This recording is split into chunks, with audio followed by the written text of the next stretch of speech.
Asociación Jaquín del País Vasco. ¿Cuáles son las principales dificultades que os encontráis en el aula en las sesiones de filosofía para niños? ¿Cómo las intentáis solucionar? Bueno, si quieres que empiece yo, en mi experiencia profesional, el primer año que hoy voy a un centro educativo, hay cierta perplejidad en el alumnado porque no acaba de entender exactamente de qué va la clase. Yo nunca doy muchas explicaciones, seguimos funcionando y en poco tiempo el alumnado agradece profundamente que las clases sean así. Y entonces no hay muchas dificultades más que las propias de una clase. Cuando llevas más de un año en un centro, tú sabes que el alumnado pregunta a sus antecesores de qué va la clase y entonces son rápidamente instruidos por sus compañeros respecto a cómo se aprueba, cómo se suspende y cómo va la clase. ¿Me explico? Entonces ya saben con quién están y no hay dificultades. Anecdóticamente, a mí me ha pasado en alguna ocasión, no sé a Tomás, lo de colocar las mesas en círculo les molesta, al principio se resisten, porque tienen que hacer un esfuerzo, y a la segunda o tercera clase, cuando llegan, las tienen colocadas en círculo, por si acaso se te olvida, ¿eh? Y vuelves a otra cosa. O sea que yo dificultades con niños, no, alumnos no he tenido muchas, ¿eh? No sé, Tomás. Sí, yo tampoco, no he tenido dificultades especiales en el aula, siguiendo la metodología esta. Y a veces no es fácil conseguir la atención de los alumnos, pero más difícil es conseguir la atención de los alumnos en clases magistrales. Colocar las sillas, cuando eran 40 en clase, colocar las 40 mesas en corro, al principio creían que era imposible, pero no, fue posible. Yo tengo una anécdota que me gusta contarla. En una ocasión, en bachiller, yo tenía primero bachiller o segundo, tenía un grupo y había como dos o tres que les gustaba dar caña, pero en plan crítico, cuestionando concepciones progresistas, por ejemplo, del profesor de historia. Entonces, cuando el profesor de historia emitía algunas ideas y demás, ellos le llevaban la contra y lo intentaban machacar. Cuando el profesor de historia me comenta lo que estaba pasando, dice, ¿te pasa a ti también? Claro, en clase de filosofía se presta. Digo, no, digo, a mí estos chicos nunca me han planteado nada. Claro, la diferencia es que el profesor de historia decía o comunicaba cómo él pensaba y cómo tenían que pensar, y yo no comunicaba cómo tenían que pensar. Si tenéis algo que decir, argumentalo y justifícalo. Claro, en este sentido, pues no pretendían marearme y contra mí y demás. Estaban más bien callados en clase, participaban mucho, pero no incordiaban. Perfecto, gracias. Vamos a la siguiente. Esta es para Tomás. ¿Qué peculiaridades tiene llevar filosofía para niños a un territorio tan grande y ruralizado como es Castilla-La Mancha, de Pues parte eso, del Centro de Filosofía para Niños de Castilla-La Mancha? pues eso, las distancias son grandes y hay escasez de medios de transporte público. Entonces, pues dificultaba que nos pudiéramos reunir. E incluso era difícil cuando íbamos a los pueblos, a los colegios, a los pueblos para hacer cursos para profesores y demás, pues era un poquito complicado. Eh, Curiosamente, bueno, ya lo comentó Félix en otra ocasión, las reuniones las teníamos en Atocha. Había un grupo en la zona de Albacete y había otro grupo en la zona de Toledo. Y para reunirnos, la primera vez fue en Alcázar de San Juan, porque el tren y demás, y ya la segunda y la tercera, etcétera, fue en Atocha. Y son las distancias y la dificultad de comunicaciones públicas. En una época también en que los medios estos, internet y online, estas cosas no existían. Entonces tenían que ser todo presencial. Gracias. Vamos a la siguiente, que es para ambos, de Coral Parra.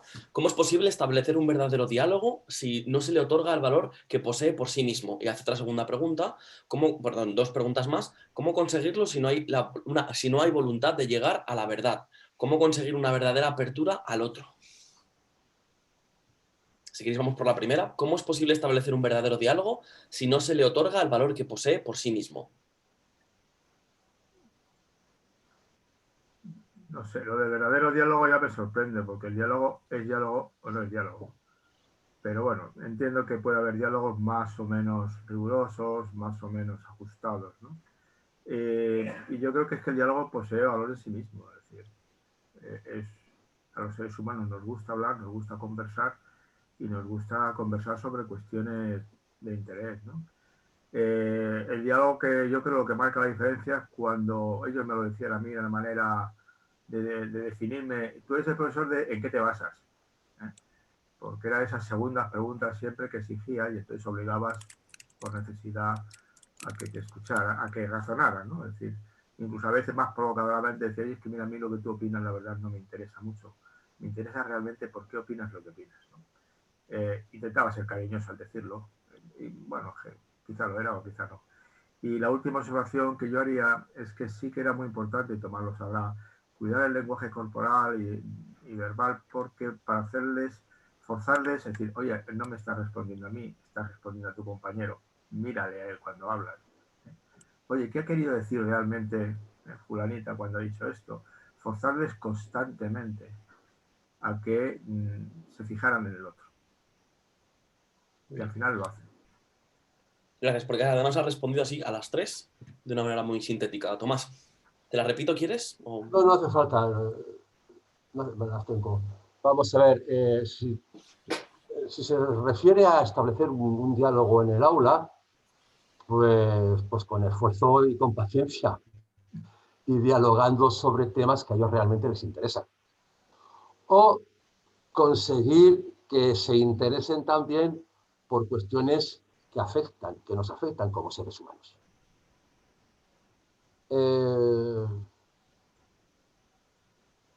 No lo sé, pero si una persona no quiere, vamos a ver, si un participante, un alumno, un estudiante, no quiere llegar a la verdad, no quiere razonar, no quiere, pues entonces no se le puede obligar, quiero decir, si no quiere, no quiere. Es decir, si yo no quiero dialogar contigo, me cierro y no hay fuerza que me haga dialogar contigo.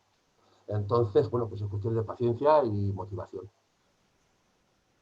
Muy bien. Perdón, y no olvidando nunca que yo creo a veces el diálogo está sobrevalorado, ¿eh? En las relaciones interpersonales no siempre es el momento de hablar. Hay momentos que hay que hacer otras cosas, ¿no? Sí. Entonces, no. Yo tengo un artículo publicado sobre ese tema, es decir, no siempre hay que hablar. Hay que también valorar, por ejemplo, los silencios, ¿no? Que también son importantes. Silencios y a veces hay que decirme, esto no es así. Los datos.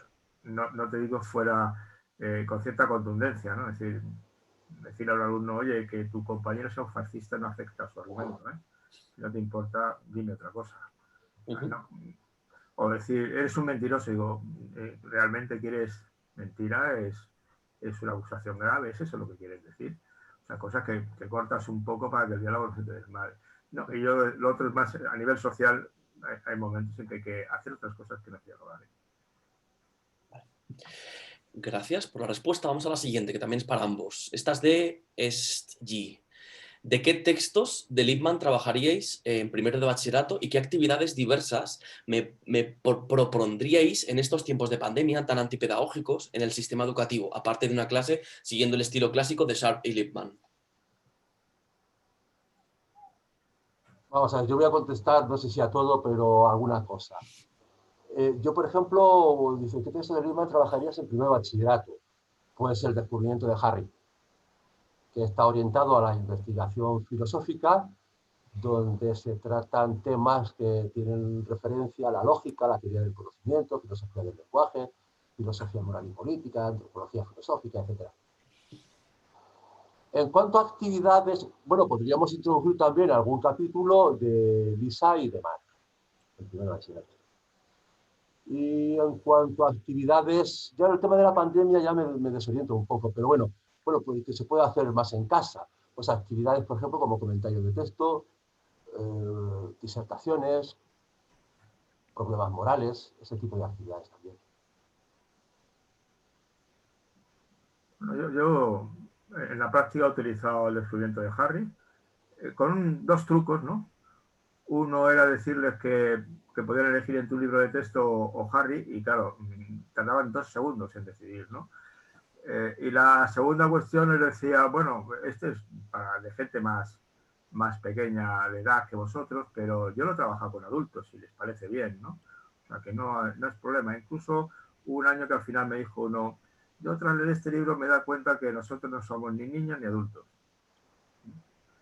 que me resultó curioso. He trabajado con Félix y Sofía, que está más pensada para un poco mayores, sale temas como el aborto.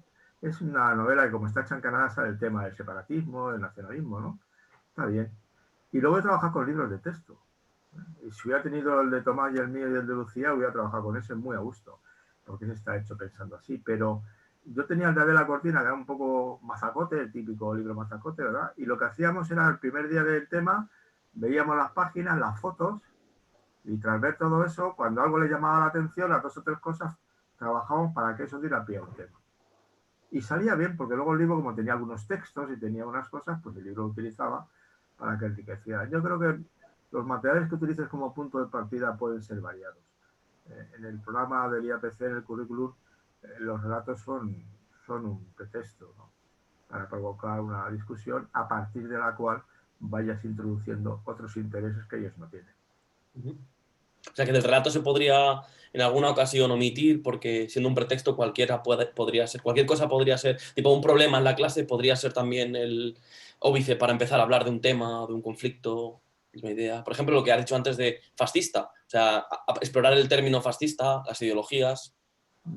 Sí, o sea, cualquier cosa, siempre que tengas le vas a dar un sentido de continuidad. Tomás ha dicho, y me parece, ¿cuál es el valor del libro de Hayek? Que es una introducción a la filosofía. Está toda la filosofía ahí, ¿no? Y en un curso de introducción a la filosofía, pues garantizas que van a aparecer cuestiones que den pie a casi todos los temas que hay que explicar en primero. Muchas gracias. Vamos con la pregunta de Ana Hernández, del Centro de Filosofía para Niños de Madrid. ¿Hay algún ámbito de aplicación de filosofía para niños que creéis que está sin explorar?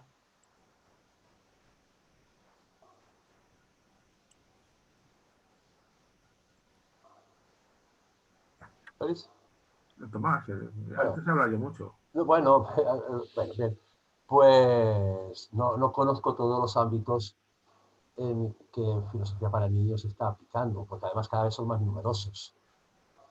No lo sé, por ejemplo, el alcance de filosofía para niños entre la población mayor, residencias de personas mayores, centros de días, etc. Y lo que sí pienso que filosofía para niños debería llegar a la universidad, especialmente a las escuelas, a las facultades de formación del profesorado. Sé que está llegando a muchos ámbitos, pero no me consta que en la universidad haya entrado.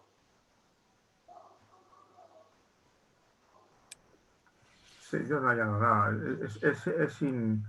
Es inabarcable. El otro día, por ejemplo, leía el resumen inicial y comentario, pero no me dio tiempo a leer el artículo entero. Uno que estaba trabajando filosofía para niños con un método de discusión teatral, no me acuerdo el nombre, de un técnico, y digo, joder, mira qué idea más buena se le ha ocurrido a esta señora.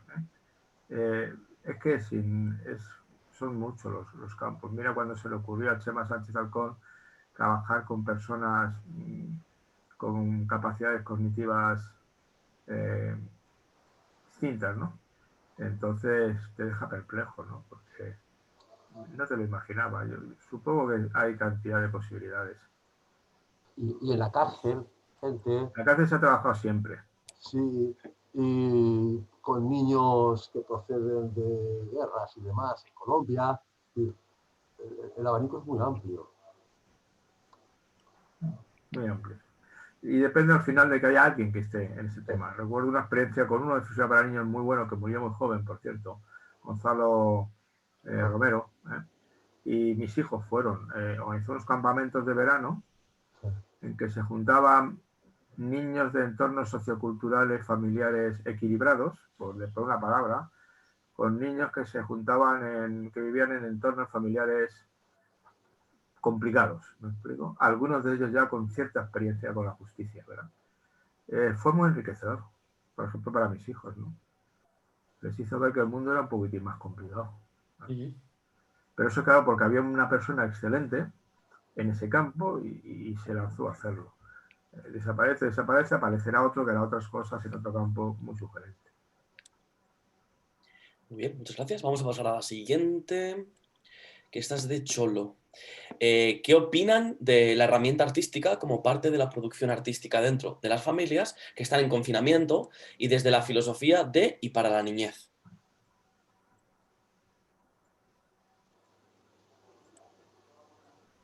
Quizás ahora feliz. No, es que no se me ocurre, no se me ocurre. Podría llamar a mi esposa, Ya, porque mi esposa última participó en un proyecto con Angélica Sátiro y Portugueses sobre la creatividad. Tenían un plan de trabajar en colegios haciendo unos murales y tal, pero bueno, como a la investigación que llevamos Tomás y yo nos tocó y tú también habías empezado con ella, nos tocó la pandemia y se acabó todo, ¿no? Porque han sido cosas que no puedes hacer. No es mi especialidad, pero hay gente que yo conozco que es muy buena. ¿Eh?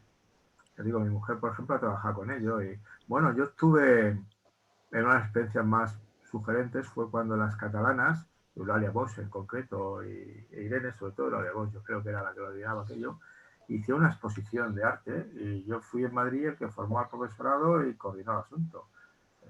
Yo hice un trabajo eso de coordinación y formación del profesorado.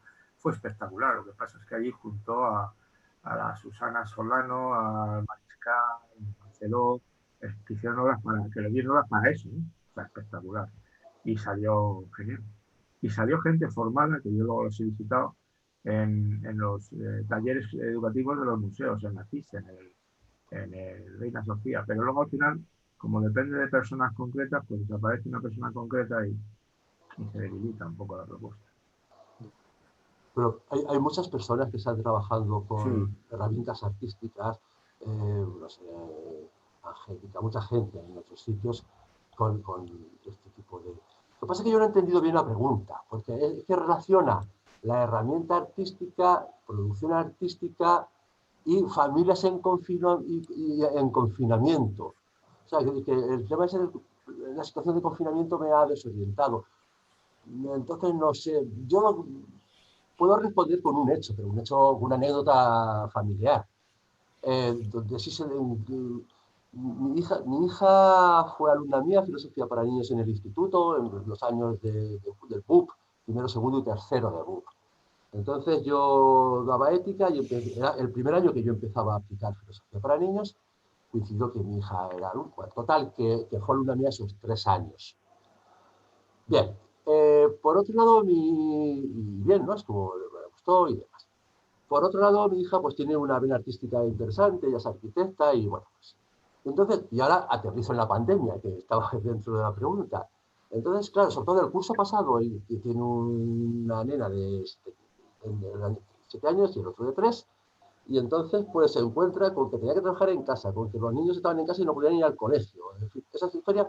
Y entonces utilizó herramientas artísticas para mantener con sus hijos diálogos y creaciones, etcétera, guiados por la comunidad de investigación, de diálogo, de razonamiento, etcétera. Y entonces este tipo de actividades en la que ella conjugaba arte, niños pequeños y filosofía para niños, bueno, y cariño, pues la verdad que resultó muy interesante de cara a que un poquito los niños y también la madre pues se tranquilizaran, encontraran momentos de apaciguamiento, de reflexión, etcétera. Muy bien, además un ejemplo muy bonito y muy cercano. Vamos a las... De esa manera se enriquecieron los nenes Ya, ya, claro. Vamos a la siguiente, nos quedan poquitas ya. Es de Monse Huertas y dice, al ser filosofía para niños un proyecto vital, ¿habéis dudado alguna vez del proyecto? Yo la respuesta es muy sencilla, no. yo es que la pregunta sí, no la veo clara, pero me pasa como Tomás. No, de hecho, en mi caso es el perfecto ejemplo de que uno encuentra lo que busca. En el mío también. O sea, tú estás buscando algo y dices, este hombre me ha ahorrado 3 años de mi vida. De 3 años de mi vida en el sentido de buscar, ¿no? Pues yo además me acerqué por motivos puramente pragmáticos, es decir, joder, si me dan un manual con 500 páginas de ejercicios, esto es un chollo. Pero claro, luego me di cuenta que no, que era otra cosa. Y entonces, ven, pues dices, como Tomás, nunca he tenido dudas al respecto. No, no, no. Y como tú dices, lo que uno va buscando. Cuando yo leí el artículo que publicaste en la revista de la SEFI, contando un poco la historia de para niños y demás, y donde anunciabas que se iba a celebrar un seminario en Madrid, el seminario que vino al SAP y demás.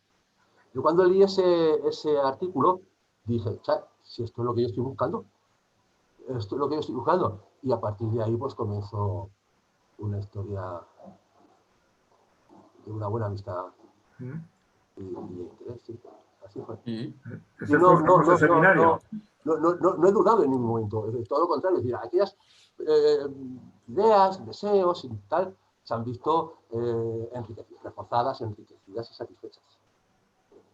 Muy bien.